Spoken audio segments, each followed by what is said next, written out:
Okay, good evening, everyone, and welcome to our Tuesday seminar. We're the latest in the Conflict Avoidance in Action series. Tonight, we are joined by Mohammed Haque, consultant barrister, adjudicator, and quantum expert from Silver Law. We are joined by Martin Burns, head of ADR Research and Development at RACS, and they are joined tonight by Michael Strickland, who's the head of contract assurance for Network Rail Northwest and Central. So as always, I'm going to hand over to Martin and Mohammed to talk to Michael. And if you have any questions for them, please don't hesitate to use either the Q&A tool or the chat tool in the bottom toolbar, and the guys will get to these at the end of the session. So without any further ado, over to you, gentlemen. Good evening. Thank you, Julie. I think perhaps I should start. Martin Burns, I'm head of ADR Research and Development, as Julie said, at RACS. And this is the third of 4 sessions that we've been doing on conflict avoidance and dispute management, with a particular slant towards construction and engineering.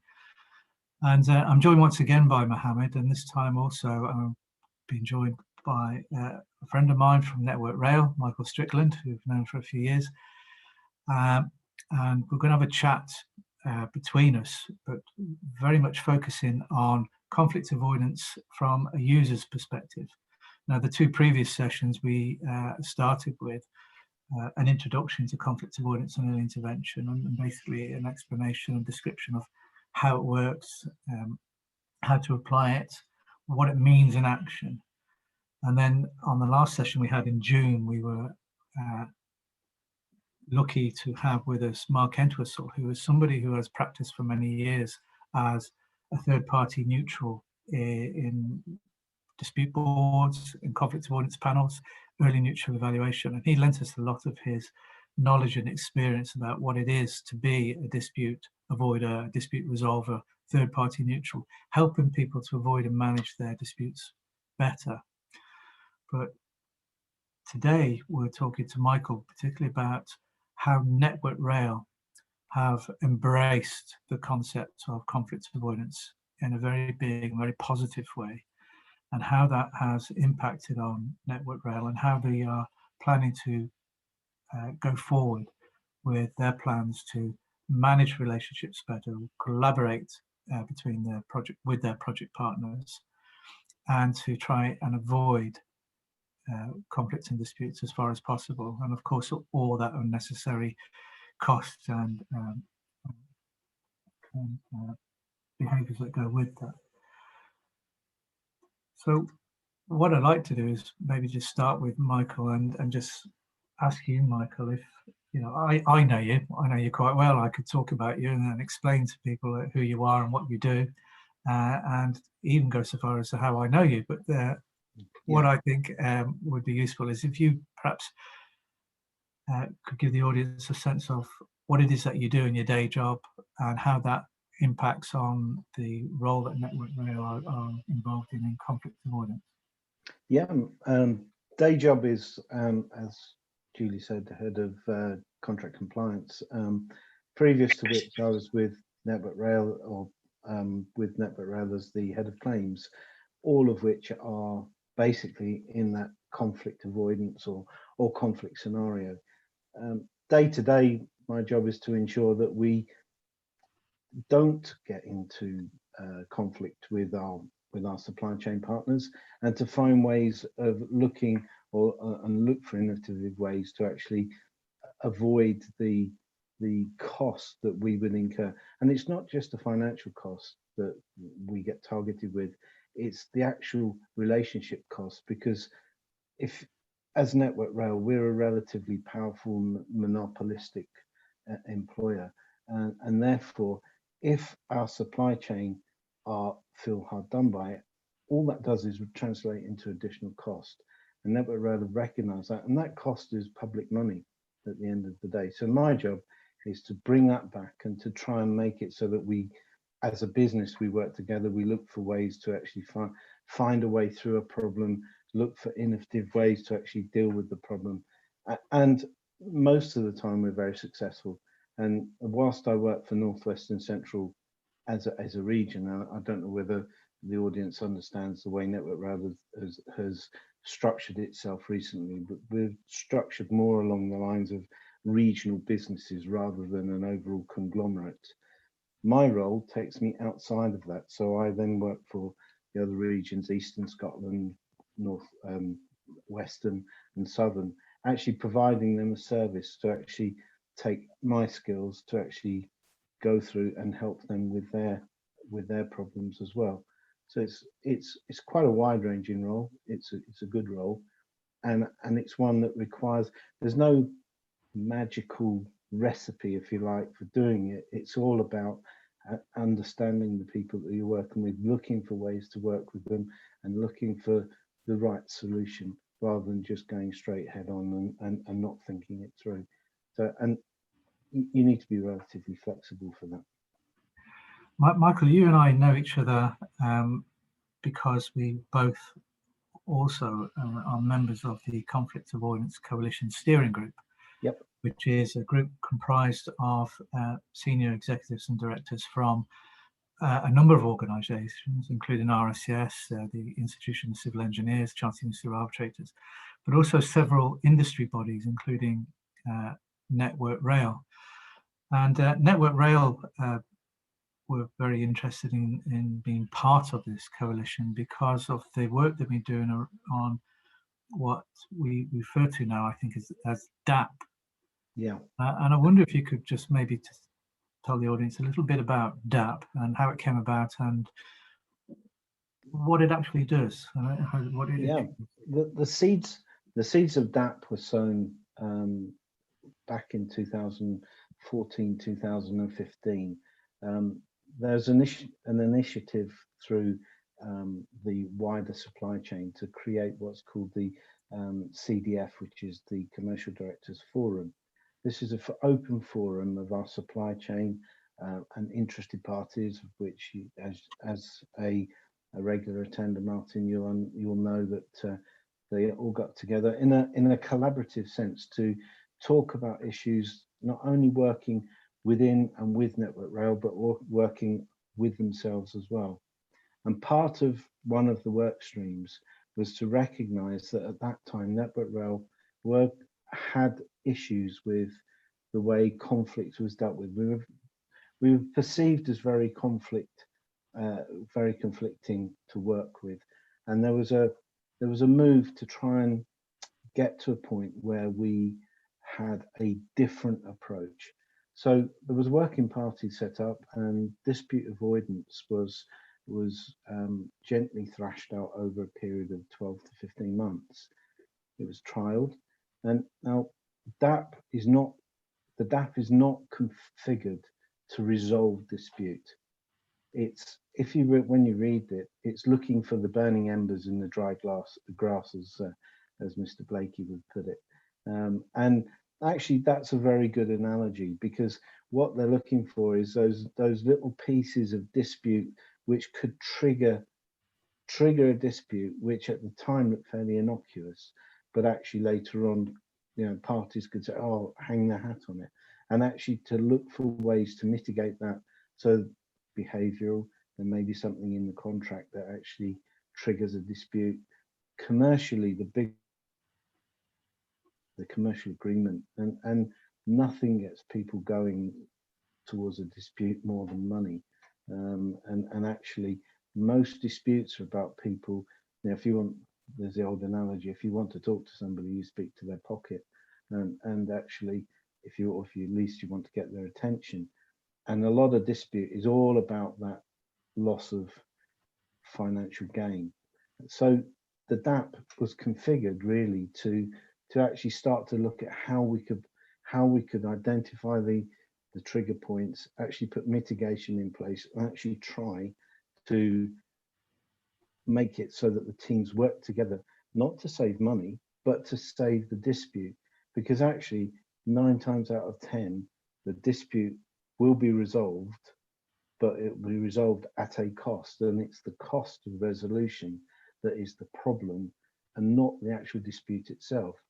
And actually, what we're trying to do is make it so that those you recognize that could be a dispute. What are we going to do about it? That could be a dispute. What are we going to do about it? And in the end, you put mitigation, and the teams, by building mitigation, actually build an element of trust. So they learn to talk to each other, they learn to work with each other, and actually, as dispute, it's sort of self-fulfilling, really. As a dispute comes up, instead of going straight for it, they feel as a team that they can work together, discuss the problem, and find a common ground and find a way through it. And that's really what DAP's about. It's about opening up those channels of conversation. It's done with a panel, and the panel are there under specialist with specialist bent, but there's the overall picture is to get a combined plan that serves the project and creates this collaborative atmosphere. So what you seem to be describing then is a process whereby a panel, right in the very early stages of a contract, is set up.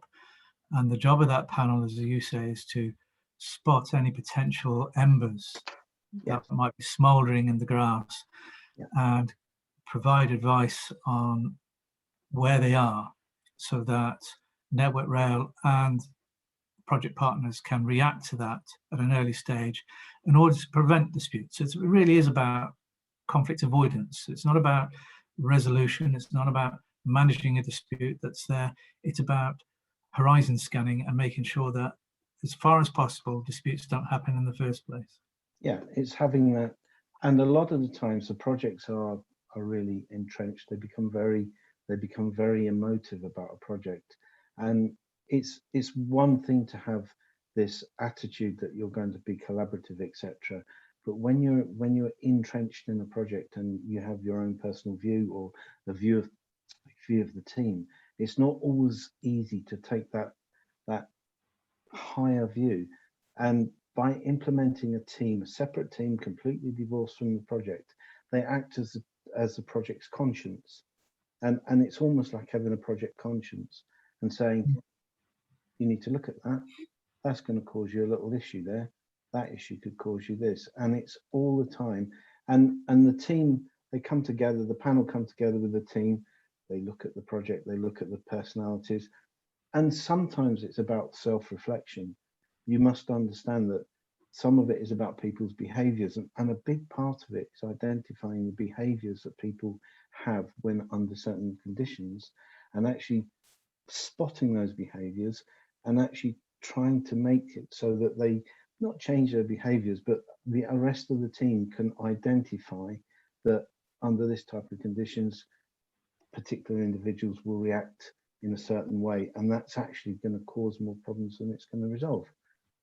So it seems to me, Michael, there's much more to this than simply putting a device in place that has a bunch of people coming out and doing a review or a survey, an audit of what it might be, of potential problems. It's actually something that's underpinned by something more deeper than that, isn't it? This is something that is part and parcel of a much more wider endeavour by Network Rail and project partners to work more collaboratively. And what you the DAP is something that simply underpins something that's much greater than just simply one device, isn't it? Absolutely, and it is about that collaborative approach. It's about the being open and honest with your supply chain, having those open and honest conversations. I mean, a lot of the time when you're at a place, you'll say to the team will say, well, that's not right, or that's not right, and that can be perceived as quite confrontational. And actually, if they know the DAP's in the background, or they know that they've done the training, they can then moderate their language and talk about it and actually find a way through it. And whilst some people do it naturally, others don't do it naturally, and that's really that's the trigger point. So Network Rail are trying to make it so that even if there's no natural affiliation to try to be collaborative, there's a team in the background and the support of the other team, the rest of the team, to actually make that happen. Like, sorry, Mark, to interrupt. May I have one or two questions up to this point to Go on then. Michael. Two things really that comes to my mind. That I do understand the importance of a panel independent of the parties who kind of like a referee in a match and can blow the whistle if they can see something wrong is going on. Or even before, because anticipating because of their experience. And it's not a game, so it can be done that way. But there is a cost associated to it, and also I represented earlier the governments and the employers. That's the first 10, 12 years of my career. And the attitude always was, oh, these contractors, they're just money mongers. They don't understand anything. They're here to develop something for eternity, and they don't have any values whatsoever. And then I started advising in the later part of my career, sometimes contractors, sometimes subcontractors. And the attitude is again that, these government officials, they don't understand anything. They don't have any ownership of the project. They don't have any care of people's money and hard work we're putting through. So they're just adding costs to sort of doing a bureaucracy. Now, would you think that adding this panel in two respects will have problems in the mind of the contractors and the subcontractors, that they're just trying to cutting off our powers, bargain powers around dispute resolution and taking it away out of our hand, A, and B, as you say, there is a panel set in advance. Who's bearing the cost? So the cost of the DAP is borne equally by Network Rail and their supplier. And in fact, I say that it's borne equally. In the recent past, we have done one where we have borne the total cost and not passed it on to the supplier. We try and make it so that the supplier understands that it's a joint open and open panel. They can say what they like, obviously within reason, but they can say what they like. They can make representation to the panel. The panel seek their advice equally, both individually and as a collective group. And the discussions and the report that comes out, because there's a written report at the end of it. So we start with the written report, and the panel gives their opinion on a number of matters that they find that need attention, and they give that a time frame. So later on I'll give you an example. But that is open to discussion. The panel then will meet with the team as a collective and talk it through with them, and actually talk about the items and the things that they've actually identified in a very open way. And we try and make it so that it's completely and utterly open. The contractor has, or our supply chain has, the opportunity to bring in their suppliers if they want. They can nominate their own supply chain to bring those in. We can go through the panel. They've got a choice of who goes on the panel, so that we'll offer them up a certain panel, and they get a choice of who's on the panel. So it's a very open relationship. And the thing is, it's not just one visit. So they'll do a visit at the very start, and as the job rolls in, 12 weeks, 6 weeks, 8 weeks later, depending on that, as the team and project feel they need, the panel come back, and then they say, right, well, this is what we found. How are we doing? What do we need to do? And they give them little guides, little steers, oh, well, we found this, we found that. And the panel will try and help them through. They're not going to resolve their issues. They're not there to resolve and to provide a resolution service. What they're there to do is to guide the teams on how to collaboratively resolve their own problems. And that is, they'll give them all the guidance they can to resolve their problems between themselves and give them the tools to do it, but they're not there to actually resolve it. And I agree, every side has their own, and I've worked both in government and I've worked in the private sector for government. And in fact, before I joined Network Rail, I worked on the private sector, working for Network Rail for some considerable number of years, and there are a number of people who have that attitude. Well, they don't know what they're doing; they're only just adding cost. Actually, you realise when you get inside that there's a lot of work goes on in the background, and what we try and do with our panels is to open that up so people can see it.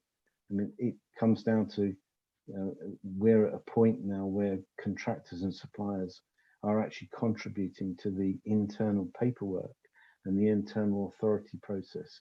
So they're beginning to see through that process, they're beginning to see what the Network Rail staff have to do to go through to get the authority to actually pay the contractors themselves. And they're beginning to see that, and contractors are being now invited to our internal panel sessions so that they can see how the authority process works, which is a quantum step from where we were 6 years ago. And contractors come out of the panel grillings, and because the Network Rail staff really do get quite deeply grilled, because obviously we're tied now with the managing public money, so everything has to be absolutely to governance. And I don't think the contractors really understood that up until this point, but they're now beginning to see what that's about, and that is helping change attitudes. I mean, Michael, just from your last word, I mean, this is like, I've been in this for the last 26 years, and if someone asks me that, what is the biggest challenge in construction resolution, construction better management, procurement, I would say failing to understand the contract book. Now, and I'm quite sure, even up to the date of the final certificate or the defect liability is over and the final settlement is done, most of the people, right from the up to the bottom, do not know what their contracts say. No, they think it's an NEC, so that means something. They think they do not understand the spec or the schedule or whatever. So do you have anything in your mind, or you already started practicing that right after the contract has been signed, the panel will sit together and make it clear to the supply chain of right from the top to the bottom that what actually they have signed up to? Absolutely. If that can be done, it could be a lot easier actually to avoid. That's as I understand. Absolutely. So the panel's made up of a legal representative, lawyer, so that would be a barrister or someone of that standing. You'll have a leading commercial manager or commercial expert. You have a contracts and program expert, and you have a behavioural expert. So there's 4. The panel's made up of 4, and each of them will go through the requirements. So the legal will take the contract to pieces, and he'll sit there and it will go through, under this clause, you know that you're tied to this, under this clause, you know you're tied to that. This clause will give you the problems here. If you don't do this under this clause, this will happen. If you don't do this under this clause, this will happen. And it will take it clause by clause, stage by stage. The commercial review is basically they take the rates. Do you realize that this rate is going to involve this, this, this, and this? And they take all the bits and pieces, or if there's a lump of money, this lump of money, if you look at the contract requirements, so they'll link it back to the contract requirements, you're liable for this, or you've agreed to that, or you've set this up. And then you've got the program, and the program is really where I see it, because the program expert, not only does he look at what's required, but he looks at the critical path and how the contractor set the program up. And a bit later on, I'll talk about that, because that is absolutely key to it's a fundamental key. Never mind about understanding the contract and how many beans make 5. If your program's not right, you're in trouble before you even start. Absolutely, you're in trouble. And that's a key. And then bolt onto that the behavioral specialist. And the behavioral specialist will identify the keys and trips and triggers within the team that are going to be tripped by a failure in the program, he's going to react badly, he's going to react badly, or he's going to try and make it better, or he's going to do this. And they have that in-depth review. And based off that, you can actually see, okay, the lawyer's got all the hard, cold facts, you know, this is the consequence of this clause is going to do this. But actually, when you add everything else together, you can see how the dispute could pan out. And that's about understanding those little embers in the dry grass, because the dry grass really is the bits around it, but that program is the trigger, and that's the bit that will create the spark and cause the problem. So yeah, that is what DAP is trying to do, and in most cases it's successful. Michael, it's really interesting to hear you describe the composition of the DAP, Dispute Avoidance Panel. You know, a lawyer, behavioural specialist, etc. How do you decide who's going to be on these panels? How does it all come together? You know, because of course, at the end of the day, I suppose it has to be a panel that everybody concerned with is satisfied, are neutral, or have the right skill sets. You know, how do you go doing that? Well, in the original DAP that was agreed by the CDF, there was a series of experts that were set out, and there was a panel of lawyers, panel of commercial experts, programming and construction and behavioural. And Network Rail took on the task of bringing these experts together under a single into a single panel and actually setting the panel up. If I can use the vernacular, it was a bit like herding cats. Getting everybody to come together at the same point at the same time proved particularly difficult. So what we did, instead of having a cottage industry, I changed it from a cottage industry to a managed service. So we now have a managed service provided through a specialist company, and that specialist company was selected through open tender, and they then provide a schedule of all those individuals who are qualified under each section of each of the 4 requirements, and then they will then, so if we start a DAP, they will provide us with a list of experts, and those experts go to the team and they say, right, we're going to, for the legal, we're going to use so and so, and for the commercial, we're going to use so and so and so and so. And actually, the teams then get to say, oh, well, we've had him before and we like him, or we've had him before and he asked too many difficult questions, or whatever else. And under a collaborative agreement, they'll come together and the 4 panel members will be chosen, but they're provided through a managed supplier. And ultimately, then, are they chosen by the team, everybody concerned? So, yes. So Network Rail and the contractors and the suppliers. Yes, absolutely, it's a joint. Yeah. It's a joint decision, regardless of who's paying the bill, and in monetary terms, the bills are not that big, but regardless of who's paying the bills, it's a joint choice, and it's absolutely a joint choice as to who sits on the panel. And the managed supply, our managed supplier will then provide those and arrange the date and actually make it work. Do you have to go through formal diligence around things like conflicts of interest, that kind of thing? All the conflicts of interest forms are done as part of our procurement process, because we would do the procurement. So everybody chooses, and Network Rail then do the procurement. So it's under our framework that we do it. We used to do it as the contractor, and the Network Rail used to split it 50-50. It didn't really work. So what we said was that we would do it under a framework. We would then provide we would facilitate everything, and the cost is dealt with through the account, which is why sometimes we can choose whether or not we actually pass that cost on. And it's not always that we pass the cost on.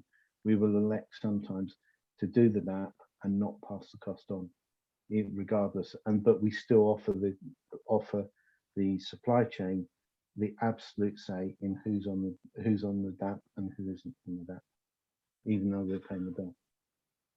I can see there's a level of credibility required here for the DAP, in the sense that, first of all, the parties are choosing who to go on. Are they choosing people who are, dare I say it, immensely experienced? Perhaps are they actively engaged in construction contract? Or is it the same old faces that sometimes you see before, the grey-haired people have been around for a very, very long time? He does get on there sometimes. I know who we're talking about. Mr. Bingham. So yes, but not always. There are new people coming in, and we actively encourage new people to come in, and it's done on a basis of somebody's credentials, CV. People are known. We work very closely with the managed supplier to actually increase the level of engagement through the SME community, and we do rely on our managed supplier to actually provide and seek out new blood, if you see what I mean, to bring them in. And it's actually part of the DAP process itself, is to look for new people to actually broaden the level of expertise that we've got and the availability, because actually the more people that do it, the more it will get out there, the more that we will get this, that it's almost like self-fulfilling. It will self-fulfill itself, which is what we want, really. And so can people who are professionals, can they put their names forward for consideration? Absolutely. Say, here's something I can. Yeah. Absolutely. I'd strongly encourage that from any of the professionals. I would strongly encourage it. And in fact, the way we're looking at our managed service now is to actually look, rather than be tied as a framework, we're going to do it on what's called a fast track system, which means that we will be able to go to the marketplace, look at the marketplace, and have, rather than one single managed supplier, we'll have a number of managed suppliers who will give us a variety. Now, I'm not saying that we'll get different SMEs from within, but what we will get is a wider coverage, a much wider spread, which is, so the more the merrier for us. It's very, very important. And also diversity, you've created a welcome feature as well. Absolutely. There's a real danger of the DAP becoming stale, and the same old faces. You hear it, same old faces, same old faces. Actually, what you want is that you want those different experts to work together, see different perspectives. There's different ways of working, and actually you'll improve the service rather than water it down, which is really quite important.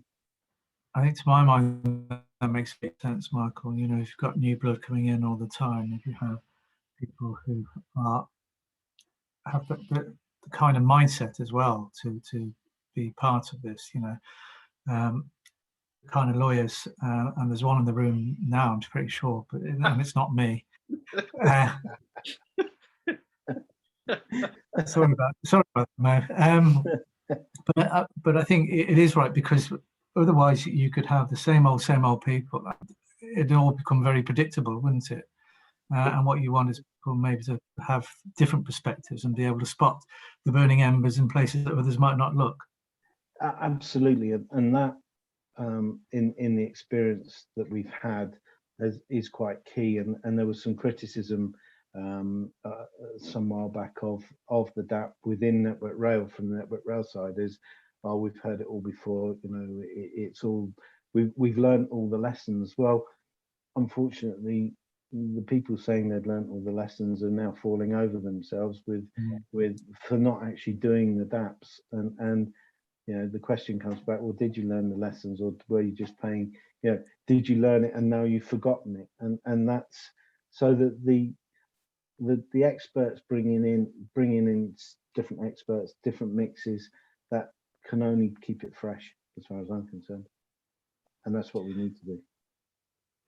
it's interesting hearing that, you know, this is the role of the DAP. Here are the people that you are employing and instructing to act as DAP. So what can you tell us about the benefits? You know, has it worked in terms of spotting the embers? Is there anything that you can show in terms of measurable outputs or outcomes from the DAP that demonstrated its effectiveness? There's a problem with DAP, that you can't measure something that hasn't happened. So if you think about that as a statement, if a dispute doesn't happen and you've done a DAP, how do you value that? And uniquely, as head of claims for Network Rail, I was able to somehow, it's not ideal, but you can look at it. Network Rail has a level of dispute, we'll call it a dispute, disagreement, and that's natural. But it's quite a big level. We can have up to 200 million a year of, and if you think we turn over X billion a year, 200 million is a very small number, but it's still a lot of money. But we know that introduction of DAP had a minimum 10% impact on our dispute. So, and 10% doesn't sound a lot until you realize that not everybody does a DAP. Some people elect not to because they know everything that there is to know about it, and there are others who wanted to do the DAP. So if you take a 10% view, that's 20 million a year. So as a saving to the public purse, you could say that DAP has saved us 20 million a year. At a cost of, each DAP costs somewhere between 21 and 40,000 pounds over the period of the project, which is negligible. It's very, very, very small in comparison to the sort of numbers that you can get very quickly. So as a cost and as a benefit to the public purse, I think that we could genuinely say that it's, as a minimum, it's a 20 million a year saving. As a benefit to each project, well, I'll take one project, which was a job we're doing, and it's a job sponsored by our chairman. It's about putting Wi-Fi into stations. We had a 2-year program. The 2-year program, he decided, was too long, and he wanted the travelling public to have Wi-Fi in our key and principal stations within a year.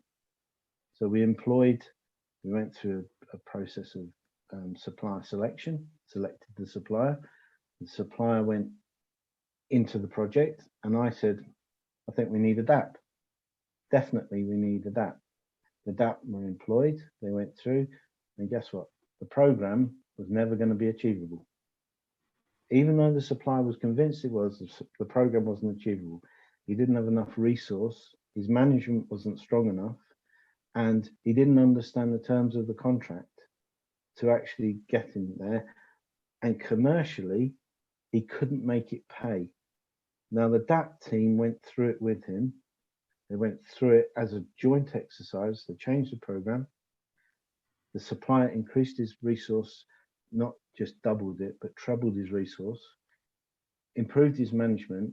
But as part of the quid pro quo of that, Network Rail revalued what they were supposed to do and used that as part of the acceleration claim to get them from a 2-year program to a year's program. That was all done through DAP. It was done through negotiation.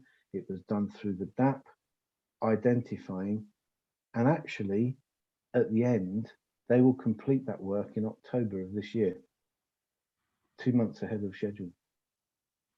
I think, Michael, that's a wonderful example of a real practical example of how DAP can be effective and how it can work. Yeah. And I think the more you could share that, the better. And, you know, let's put pen to paper on that one, because that is a really good example. Because until now, perhaps people have been thinking, well, this is a good idea and it perhaps might work. But what you've demonstrated there is a practical example of how it does work and how people can respond and react to the report of DAP and make or ensure that a project is completed on time, on budget, but also that it's done in a way that means there will not be a dispute, there will not be unnecessary delays, and that all that goes with a lot of the projects that happen in these days. And I think also what I'm hearing is that one of the effective outcomes, measurable outcomes perhaps, is that I imagine the relationship between Network Rail and that supplier was a good one. And that it was a good one in the sense that what DAP has hopefully achieved is a collaborative effort between both sides, rather than immediately both sides are at loggerheads with each other. If I told you that that same supplier completed the job for us under a different set of circumstances and then spent 4 years arguing over the cash that he'd spent to try and get to that point, you would understand that he went into the project fairly, he went into the project with some trepidation. And the way to look at it is the cost that Network Rail have expended was no more than the cost it would have cost to accelerate the job to meet the requirements of the industry. So we've not spent any more money, physical money on the site.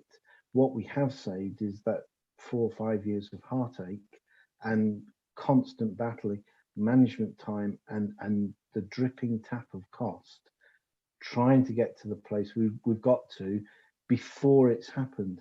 And in fact, a lot of the time when you think about it, we will have actually saved money from that cost, because the supplier has already, he's been paid up front, he's been, we've recognized his cost, he's put the cost in as it stands at the time, he's not added anything to it, he's not tried to cook the books or anything else.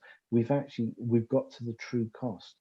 And a lot of time that is a really, really important place to be. And presumably there'll be no outstanding dispute at the end of it. No, and actually we changed the way that he was paid as part of it. So he was paid in tranches of cash. So his cash flow was improved. So he was able to give us a margin reduction because his cash flow was improved. And at the end, he will finish the job with the last tranche of cash being paid, and he will be paid up. And he will be paid up exactly on time, which wouldn't have happened before. Which is excellent, of course, yes, because the money is not coming is one of the biggest challenge in it. It is a big challenge. Also, programming and scheduling difference that you can through a computer schedule your works and set the kind of duration of each, and even on a critical path. But if you don't have the resources and ability to pay for it at the right time, it's definitely going to fail. And if we can do a William and Rafi brothers at the earliest stage of the project, yes, we will not have another court of appeal decision. Yeah, and it's about that identifying and paying and making sure that the cash flows through, that so the supplier isn't always worried about the cash. Am I going to do this? Am I going to do that? And let's not beat about the bush. This is quite a difficult project. There's 19 stations, and putting the Wi-Fi into some of them, one of which is King's Cross, and King's Cross unfortunately has some very limiting factors about it, and we were able to, a part of the DAP was to identify those problems with King's Cross and actually work with the supplier to work around so that we did what we could at King's Cross, and then freed up other stations to keep him busy, to keep his workforce working, so that it was flowing while we sorted out King's Cross and carry on. And in fact, under a different set of circumstances, you could see that the supplier would have got to the point where we couldn't go any further with King's Cross and stopped and said, oh, I'm in delay. Actually, because of the way that we worked it, and because the team were then collaboratively working together, they moved on, they changed, and they came back to King's Cross, and all of that was identified before it happened so that it could be allowed for within the pricing, so that we didn't get these spurious delay claims, etc., because it was all allowed for. The break was there, the cash and the cost of demobilization moves was all done actually at a cost as part of the job, which is, you know, for us, it saved us money, it saved us time, and actually, because it's identified, the team knew what was coming and were able to manage it, which is. Michael, I'm a big supporter of what Network Rail and you and Stephen Blake and others have done in creating this DAP process. I think it's very innovative. I think, and you've demonstrated how effective it can be. I think that was a great practical example you've given us.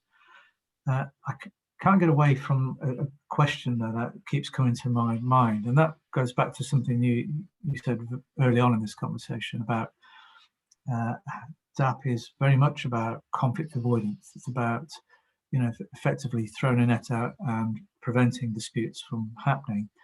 But, you know, I've worked in the area of dispute resolution for over 30 years, and I know that people are human and people are people, and it doesn't matter what contract you put in place, how effective that contract is, how collaborative you intend to work and try to work, and what systems you put in place to prevent disputes.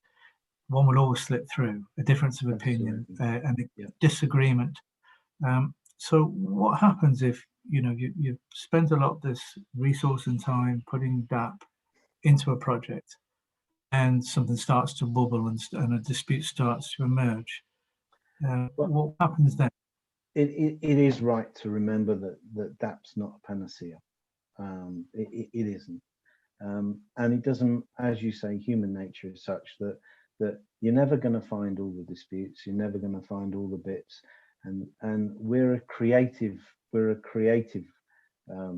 animal. So and there are some of them out there are more creative than others. So that we will find there will be dispute, and we've had it. And what we actually do then is to turn to the RICS CAP process, which is it's a good resolution process. It's free. It costs nothing unless you instigate it. As a process of dispute resolution or conflict resolution, and I should use the word conflict resolution at this point, because dispute resolution is all about finding it before it happens, and conflict is once you start to get that conflict. It is a relatively inexpensive way. It's quick, it's efficient. But one of the things, and Martin, you will know, because you've been on the receiving end of a couple of our calls, is we found that implementing the CAP process as at the very early stages of a dispute, we identify there's going to be a dispute. We've got he says this, we says that situation, and we say we'll go to a CAP. And what we found every single time is the completing the CAP paperwork collaboratively with your supplier normally resolves the dispute. It's like a magic wand. If you sit the two teams down and make them write out in we give them the RICS form, and we write out what we think the dispute is, and they clearly write out what they think the dispute is. 10 times out of 10, you can put the two together and say, "Oh, I didn't know you thought that. Oh, I didn't know you thought that. Oh, we can deal with that. Oh, yeah, well, no, strike that off. I don't want to go to the RICS with that. We'll deal with that this here, and we'll deal with that there." And you end up, well, there wasn't a dispute in the first place. All it was the two sides had forgotten how to talk to each other, and actually making them write it down, making them spell out what their real problem was, normally gets you to a point where you actually can resolve it yourself. And we found that in every single case. And to date, we've not had to implement a CAP because we've gone through all the early stages, and the teams have come back to me and said, "Yeah, we think we've sorted it out now, boss," and off they go. And it's great. It's like a magic wand. The reason you smile on my face there, Michael, is because what you say rings so true with me. I've sat in mediations in the past where both sides have come to a mediation meeting, and the mediator's invited one of the parties to tell their side of the story while the other sits and listens to. And at that point, it settles, because that party will say, well, I didn't know that. I didn't know that was your position. I thought your position was this. Yep. And what happens is that dynamic suddenly starts to bring them together to a point where it either narrows the issues or ends the dispute. And I've seen that happen several times. And so what I think you're going through there in terms of filling out forms to go through the CAP process, the conflict avoidance process, which is a bit of a misnomer because it's about conflict management process, Yep. is a mediation in some ways, where you actually are using this to come to an understanding of precisely what it is that you're disagreeing about, and then realize that you're not in disagreement at all, which is, it's putting a smile on my face because I think it's great. Yeah, I mean, Like the great example of that was we have a job on Anglia where I contacted you last summer, and I made the teams, we were £6 million apart. The two teams couldn't really see eye to eye. I made them fill out the dispute forms. After they filled out the dispute forms, they were only £2 million apart. And then when I made them read them back, they were only 500 grand apart. And actually, it came down in that size chunks. And in the end, I said, well, I'm not going through a CAP process for 500 grand. You two sort it out, because frankly, 500 grand in 45 million, surely you can sort it out. And off they went, and that was it. And that was really just making them write it out. And in fact, the commercial lead on our side said, you know what? He said, I filled out that form. He said, and by the time I'd finished, he said, I knew that we weren't that far apart. He said, because I could see it. And it was really just about, they hadn't really spoken, they hadn't talked about it. Well, that in itself is a good news story, because what it's effectively saying is that conflict avoidance processes work even when you don't use them. The fact that they exist in itself creates a dynamic. Absolutely. And I think that's again something we ought to put in writing and get out there, because it demonstrates on a practical level just how effective having the access to conflict avoidance really is, how effective it really is. We've got a few minutes. I just wanted to maybe just bring in Mohammed again, if I may, Mo.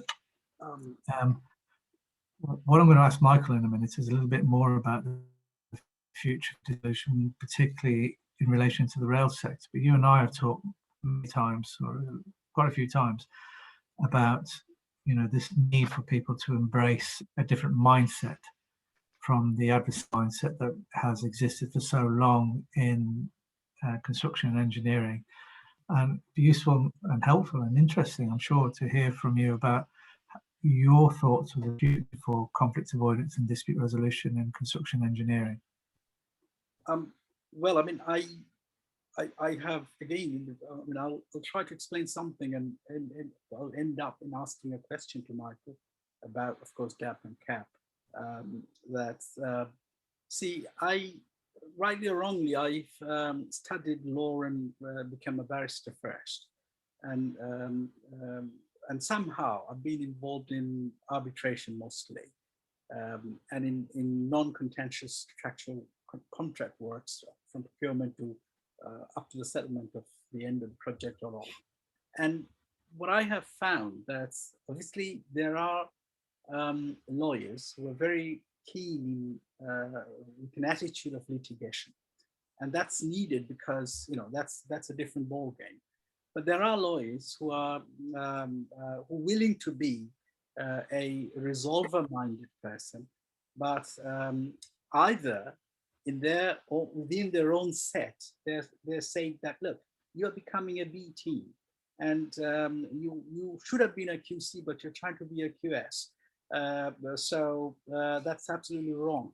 And I did that mistake. Left the chambers and I studied quantum again, just to understand construction again, to understand what's going on there. Because unlike many of my colleagues, lawyers, I couldn't really understand what these group are talking about when they're disputing about these quantum issues.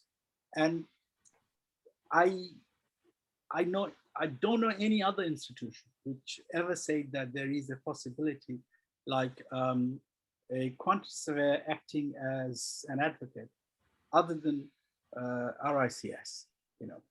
And the quantity surveyors acting in the field of resolution, so-called, are more adversarial sometimes than the lawyers, you know. They think their duty is to bully everyone around, including the neutral, that you don't know anything and you'll never get to the point, you don't understand this. Now, DAP and CAP and similar things always try to avoid these groups, you know, like when the figure comes, this 20 million, a big chunk of it goes to the party representatives of different types, and all the 200. And if we start planning, cutting them off altogether, you know, you'll see that they have served for millions of years. You know, truly speaking, the first trial happened in heaven, where God asked Lucifer, why did you do the wrong? You know, so that's why it's natural to justice that you give them the opportunity to talk. And as soon as you give them the opportunity to talk, Lucifer failed because there was no lawyer. And fortunately, we are here on this earth, and we'll find our way through to even from the back door or the back of the scene to let our clients know that, look, you should say this and you shouldn't say that. Because if you say that, you'll be compromising your interest and you'll be losing in the end. So my question is, that's the background I've set. That, do you have anything in your mind? And also Martin is here. I mean, I'm a keen advocate of kind of training or facilitating people to learn to assist a neutral, and in that process try to take a collaborative approach and a neutral approach of what the contract says, what the reality is, and then to bring it to a resolution. So do you have anything like that in your mind? And mind you, just to finish, that we only have few solicitor firms and few legal chambers and a handful of quantity surveying firms who are dealing with it. So the market is now, it's not too wide a audience that we can't reach them. So do you have anything to reach, a plan to reach them actually and train them? Well, actually, strangely enough, one of my team acts as a neutral. So we have in Northwest and Central, we have what's called a claims expert. So he works for me, and his job is to be that neutral party. He's a QS trained. He's also he's finishing off his arbitration exams. So his network rail put him through his arbitration exams, and he acts as a neutral party to seek out and to act as the mediator through which dispute can be resolved. If we don't, so if they've not taken the route of DAP and they can't take the route of CAP, and he has both of those at his disposal, so he can intervene, he can implement CAP, or he can insist a project has a DAP done in the early days, but also he acts as a neutral party pre-CAP, everything else, to actually sit down and say, come and talk to me, I'll act as your neutral and I'll bounce off what your problems are and talk to me about it. So we actually do that proactive neutral mediation type of work as part of our team. So yes, we recognize it, yes, we understand it, and actually as part of what we're trying to do is broaden that scope. And at this moment, only Northwest and Central within Network Rail have a claims expert whose sole job is to spend his time acting for getting involved and talking about disputes and trying to get the two teams to work together. And that's part and parcel of what we do. And he works for me as under my, I won't say guidance, but because he doesn't need guiding, he's off on his own. But yeah, I act as a sounding board for him to actually do it. So yeah, we do recognise that, and we've put things in place to actually help. And interestingly, Adam keeps a total of all the disputes and things he's resolved, and I think up to this point this year is up to about 5 million in what we call cost avoidance? You know what, I'm so pleased you asked the question as well, because I work for RSCS, and RSCS, of course, is the regulatory body for chartered surveyors. Anybody who wants to qualify to be a charter surveyor has to go through certain hoops, and in fact they have to demonstrate competency in 7 key areas. That's a basic.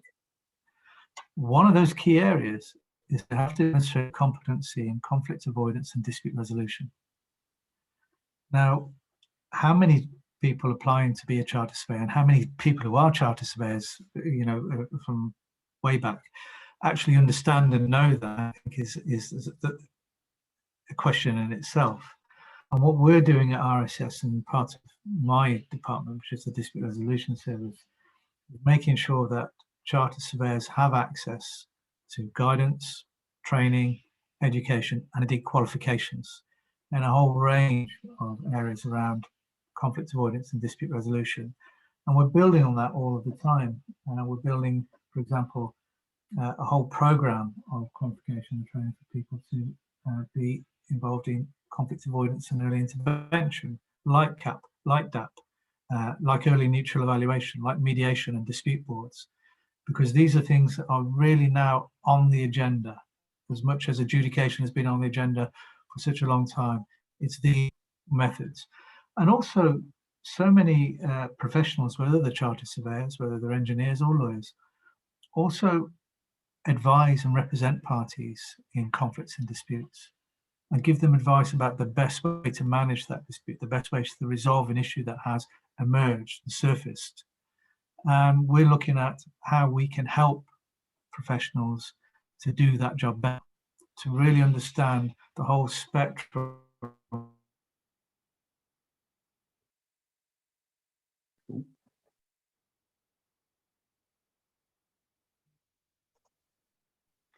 We might have lost Martin there. Yeah, that's what it seems to me as well. I think Martin, he's back. He's back. He's back in the room. Can you start there, Martin? And I was really on a roll there. What I was explaining very quickly, very simply, is RSCS has very much on its agenda how we can help professionals, our own members, but other professionals as well, to better advise clients on how to manage and resolve their disputes, and if possible, avoid them too. Before I lose you all again, can I add to that, Martin? Just as part of my work in the background, I do a fair bit of mentoring to graduate students and people coming in who are seeking to join the RICS. And one of the things that at the moment I'm pressing with my current cohort is their dissertation should revolve around a review of conflict avoidance and the dispute avoidance. And that's some of the stuff that we actually, because I think coming through the universities now at the moment, and part of the cohort, I must say, is my youngest son, who's taken the decision to become a quantity surveyor. And part of his training and what I'm actually instilling in them is the requirement to actually understand about conflict avoidance, understand about the dispute management, and understand about seeking better ways to come to a conclusion, rather than just go hell for leather and call the lawyer and do that. So, you know, it is there, and there are lots of the RICS people like myself now who see it as a cornerstone to what we do. We can't keep wasting money, you know, throwing it away. There's got to be a better way. Sorry, Martin. I just. I've worked at RSCS, Michael, for over 30 years, and it's because of people like you. So thank you very much for that. Look, I think we're a little over time now, so perhaps we could just get to a bit of a wrap. What I want to do is say, look, thank you, Mo, thank you, Michael. I found this conversation interesting to the point where I think I could carry on all night and start to inquire further. But Michael, really do appreciate you taking your time, and particularly at short notice, I know, to get involved in this session today. It's been a pleasure. Really interesting. Really enjoyed it. Thank you. And Mo, you too, you and I, this is the third one we've done together, and you're always asking those challenging questions, which I'm not at all prepared for, so thank you for that too. But I must say that, I mean, the way Michael explained certain things, that was very helpful for me. Yeah, I agree. DAP and CAP and its interrelationship. And I'm sure the audience will be benefited by that as well. Immensely. Thank you. I think we have one more. This is a series of 4 webinars, and we've got one now which allow people, I think, to have their summer holidays.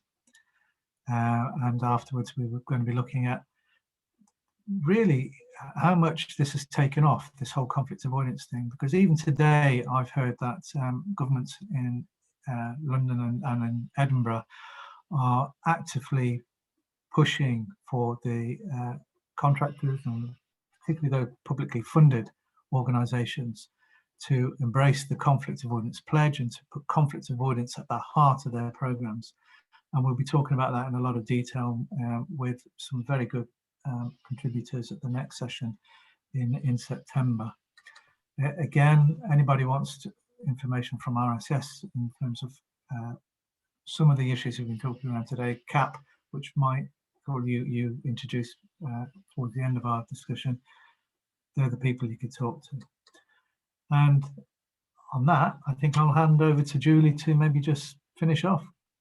Yep. Okay. Thank you very much. That was indeed a very interesting discussion today, gentlemen. Our thanks goes to Michael Strickland, obviously from Network Rail, and to Martin Burns from RICS, as always, and our own Mohammed Haque.